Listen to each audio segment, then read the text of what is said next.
Hello everyone, this is the video for class 8th Algebraic expressions and identities. Before starting to understand algebraic expressions, first we understand that what is constant term and what are variable.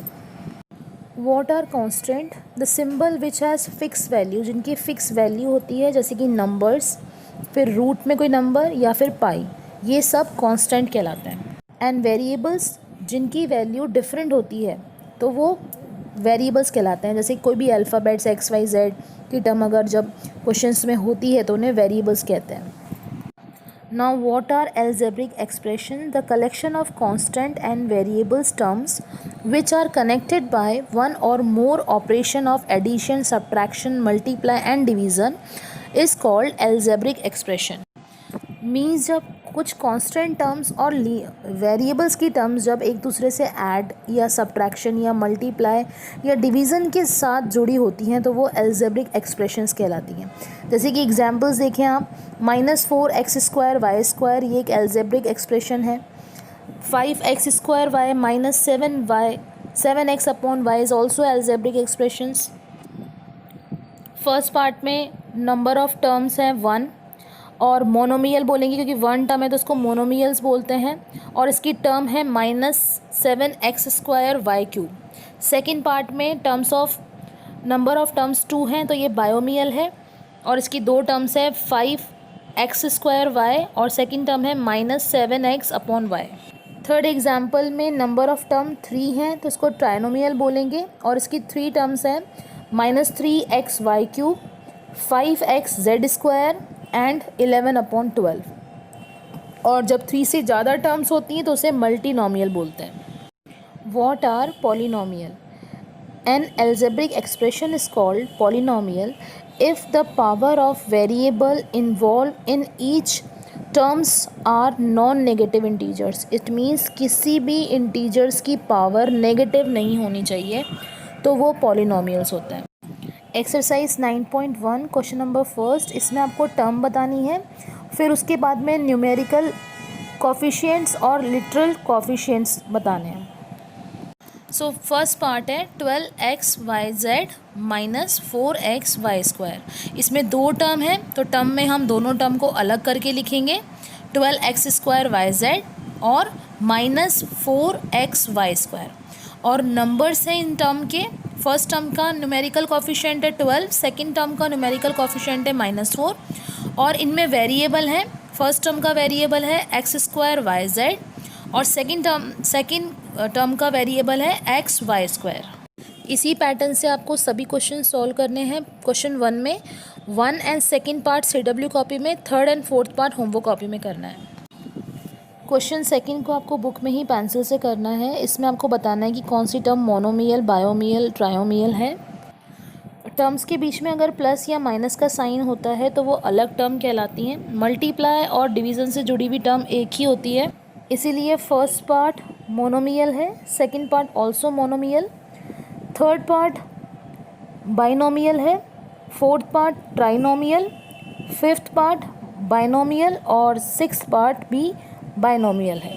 Question number third में हमें ये बताना है कि expressions polynomial हैं या नहीं है और उनकी डिग्री बतानी है. डिग्री होती है highest power. So first question में डिग्री होगी 4 और ये पॉलिनोमियल है क्योंकि कोई भी वेरिएबल नेगेटिव टर्म में या नेगेटिव पावर में नहीं है. सेकेंड पार्ट पॉलिनोमियल ही नहीं है क्योंकि x² डिवीज़न में आ रहा है जो कि नेगेटिव टर्म है. क्वेश्चन नंबर थर्ड में कोई भी टर्म नेगेटिव पावर में नहीं है तो ये पॉलिनोमियल है और इसकी डिग्री होगी, a की पावर 3 है और b की पावर 2 है तो इसकी डिग्री होगी 5. क्वेश्चन नंबर 4 में xy नेगेटिव पावर में है तो ये पॉलिनोमियल नहीं है. ये सभी क्वेश्चन CW कॉपी में करने हैं. क्वेश्चन नंबर 4 में ऐड करना है, क्वेश्चन नंबर 5 में सब्ट्रैक्ट करना है. वो क्वेश्चन नंबर 6, 7, 8 इस ईयर के लिए कोर्स में नहीं है. क्वेश्चन नंबर 4 का फोर्थ पार्ट, इसमें पहले हम टर्म्स को अलग करके लिख लेंगे और फिर x³ की टर्म को एक साथ, x² की टर्म को एक साथ, x की टर्म एक साथ और कांस्टेंट नंबर को एक संग लिखेंगे. Now we add x cube terms, that are 11x cube, then 2x square minus 29x plus 14. Question number 5 second part, इसमें हमें सब्ट्रैक्ट करना है। तो फ्रॉम के बाद में जो नंबर लिखा होता है उसको पहले लिखते हैं। 12xy minus 3yz minus 4zx plus 5xyz। अब हमें सब्ट्रैक्ट करना है तो सब्ट्रैक्ट का साइन लगाएंगे और नंबर को हम ब्रैकेट में लिखेंगे 8xy plus 4yz plus 5zx। Now first term को वापस लिखेंगे और माइनस का साइन है तो अंदर के सारे साइन चेंज हो जाएंगे। Minus 8xy minus 4yz minus 5zx। और अब हम लाइक टर्म को माइनस करेंगे तो 12 minus 8 4xy, minus minus plus हो जाएंगे तो 7yz, again minus minus plus so 9zx और प्लस 5xyz। एक्सरसाइज 9.2, इसमें क्वेश्चन नंबर 5, 6, 7 नहीं करने हैं।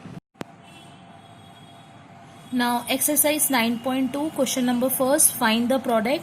First part is 4x cube minus 3x, इसको हमें मल्टीप्लाई करना है तो 4x cube multiply by minus 3x, 4 और 3 को मल्टीप्लाई करेंगे 12 minus 12x x 4। Fifth part में हमें सबको मल्टीप्लाई करना है तो हम न्यूमरल फॉर्म को लिख लेते हैं। Minus half into minus 3/5 into 2/3 into 5/7 into x square into x y into y z into x y and z. Now इसमें 2 से 2 कट हो जाएगा, माइनस से माइनस, 3 से 3, 5 से 5, सो रिमाइंडर इज 1/7 और एक्स स्क्वायर, फिर ये 1x और 1x तो x4 y cube and z square. Second का थर्ड पार्ट, इसमें मल्टीप्लाई करना है तो 35ab को मल्टीप्लाई करेंगे 2/3 a स्क्वायर b से, देन माइनस, फिर मल्टीप्लाई करेंगे 4/5 ab स्क्वायर से, देन प्लस, फिर मल्टीप्लाई करेंगे 2/7 ab से और देन 35ab को मल्टीप्लाई करेंगे 3 से। तो फाइनल आंसर आएगा 70/3 a cube b minus 28 a square b cube plus 10 a square b square plus 105 ab। Question number third में एरिया निकालना है तो लेंथ है p स्क्वायर क्यूब, ब्रेथ है p क्यू स्क्वायर। एरिया का फॉर्मूला होता है लेंथ इंटू ब्रेथ, दोनों को जब मल्टीप्लाई करेंगे तो आंसर आएगा p cube a cube.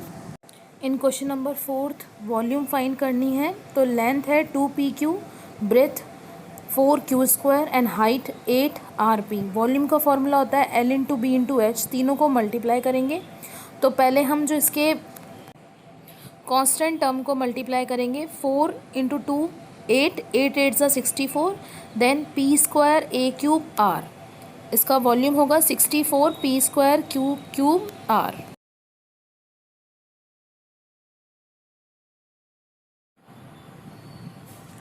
Exercise 9.3 question number first, multiply 5x minus 2 by 3x plus 4, so 5x minus 2 multiply 3x plus 4, so first we write 5x, then this bracket, then we write minus 2 and again the bracket. Now we multiply these two, so 15x square, now 5x with 4, so 20x, then these two numbers, so 6x and minus 8.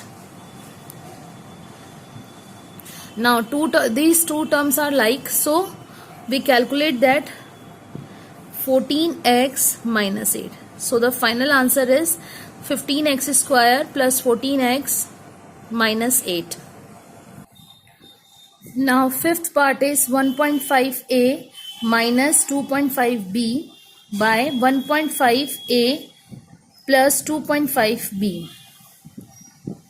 So first we write them by multiply.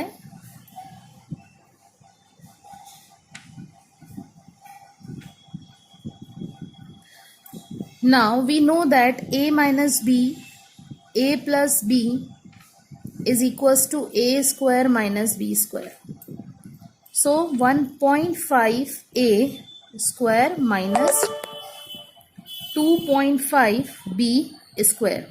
15 का square मैंने आपको बताया, जिसके पीछे number के पीछे 5 आते हैं तो 5 और इसका एक next number, so 25 and 2 and A square minus इसका जब स्क्वायर करेंगे तो 5 है तो 25 एंड 2 का नेक्स्ट नंबर 3, 2 3 ज़ा 6, so the final answer is 2.25 a square minus 6.25 b square।